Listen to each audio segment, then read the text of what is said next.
Good afternoon, I'm Alexander. I'm Archie. And I'm Dimitri. We've put together a video presentation focused on the new Canberra light rail system. The information gathered in our report has been disclosed by the ACT government to the public. Our group will present the report in separate parts: the executive summary, introduction, prior studies, design research, findings and analysis, and finally the conclusion. This report will outline the feasibility of the project through formulas and ratios. It is important to understand that this project has not been undertaken by the government for profitability reasons. It has been constructed to be beneficial for public transportation use in Canberra. Finance in the construction industry plays a crucial role in every project. In this assignment, the Canberra Light Rail will be analysed in terms of how the feasibility testing and progress payments play a part in the construction of this project. All the content, statistics and any other sorts of information have all come from sources posted publicly by the ACT government and Transport Canberra and City Services. Concepts such as net present value, profitability index and other calculations were all based off figures provided by the government in their reports. The purpose of this report is to learn how projects apply these tools and techniques of finance as well as the strategic management. Canberra is a unique city, being one of the only places where the final design of the city was chosen through an architectural design competition. The successful winner was an American landscape architect by the name of Walter Belly Griffin. He had proposed a plan of what he had suggested as an ideal city for the future. The plan had consisted of being extremely organised, whilst allowing progression of services and amenities to suit the population growth of Canberra. The main avenue that connects Canberra City to the north and south of Canberra was designed in 1912 with the intention of one day constructing a public transportation system running directly through the main thoroughfare. In 2012, the ACT government had committed to financing and selecting a consortium fit to design and construct the Canberra Light Rail network. With the Canberra Light Rail expected to take some time before operational completion, it will be hard to be able to assume accurate figures for income. As such, a case study has been completed on Adelaide Light Rail. There are some differences between the two cities, such as location, population, and stage of the light rail. To ensure that we are comparing two projects of a similar nature, there are some adjustments that we can make to the Adelaide Light Rail information to make our assumptions to the Canberra Light Rail somewhat accurate. Adelaide, being a city with a high population, is expected to make more income on their public transport system due to more use. As a result, the income of the Adelaide Light Rail has been scaled down relative to Canberra's population. The light rail will offer a new integrated transporting system which will provide new and exciting options in how Canberrans move around. The benefit of this project is that it will enhance growth and enrich the lifestyles of Canberrans who frequently use our current public transporting system. According to the Capital Metro Agency, this project is the largest public-private partnership being undertaken by the Australian Capital Territory. There are two key stages in the 20-year project, the first being the design and delivery phase. This phase will consist of the rail alignment, the road modifications and the associated 13 stops. The final phase is the operating phase, which will be conducted by the Canberra Metro Construction Group over the next 20 years.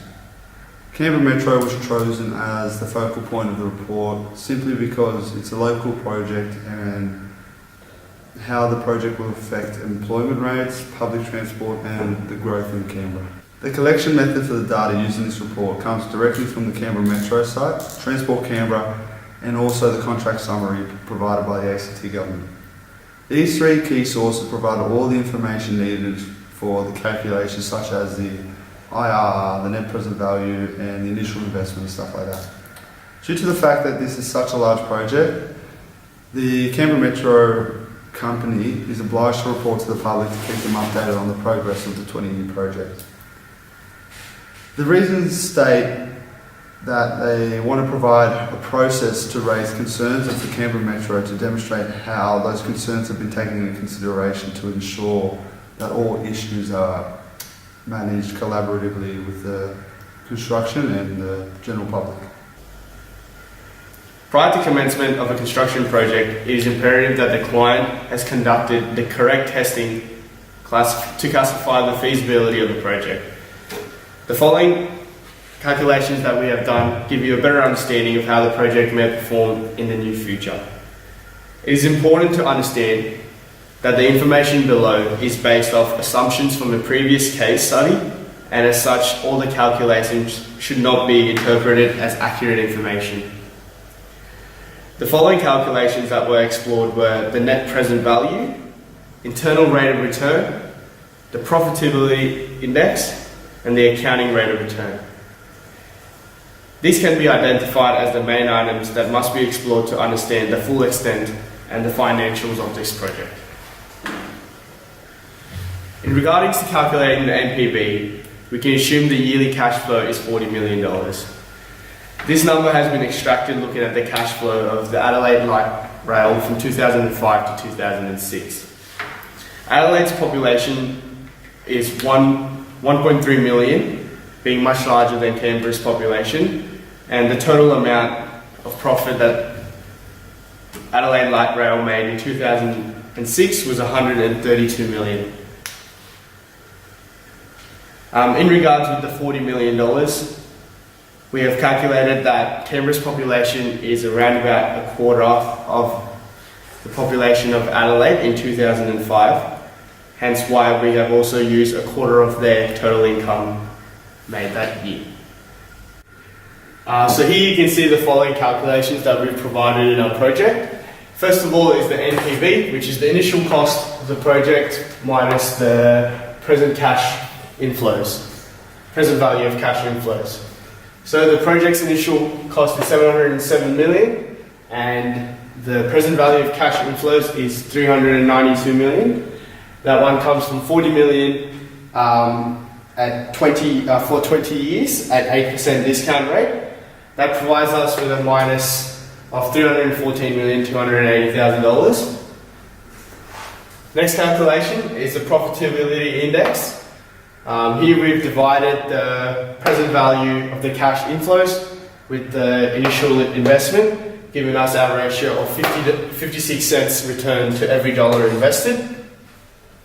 Following that is the internal rate of return, which is 1% at 20 years. And last, we have the accounting rate of return, which is the average income divided by the average initial investment, and that one is 0.05%, 0.057%.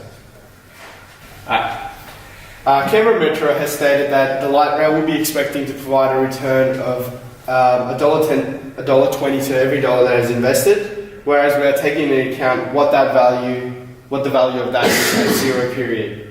Looking at the NPV, the project isn't financially feasible, but several other factors can be considered to help decide the financial feasibility of the project. For example, if we were to consider to change the project's length from 20 years to 35 years, as well as changing the discount rate to 4%, the NPV is already moving towards a positive end. Next is the profitability index. When taking into consideration the PI, the result of our current stance, for every dollar invested, there is a 56 cents return. This puts the project drastically at a loss, which makes it very unacceptable. Every project from a financial point of view must provide a better or higher return than what was invested. Next is the internal rate of return. This provides us the basic way of calculating the profitability of potential investments. For the project to equal an NPV of 0, the IRR that's calculated is 1% at 20 years. When looking at the ARR, we must consider that it does not take into consideration the time value of money. It calculates the return only taking into account the income and the original investment. When taking into account the Canberra Light Rail, it is proposing an ARR of 0.05%. It doesn't necessarily make the project unacceptable. It just means that the rate of return at which the investment will be returned is quite slow. When looking at the investment and capital part of the project, Canberra Metro is a contractual relationship with several companies as shown in our report. The territory will be making availability payments providing the funding for the project for both short and long term. Availability payments are made regularly over the year irrespective of the demands of the function of the project.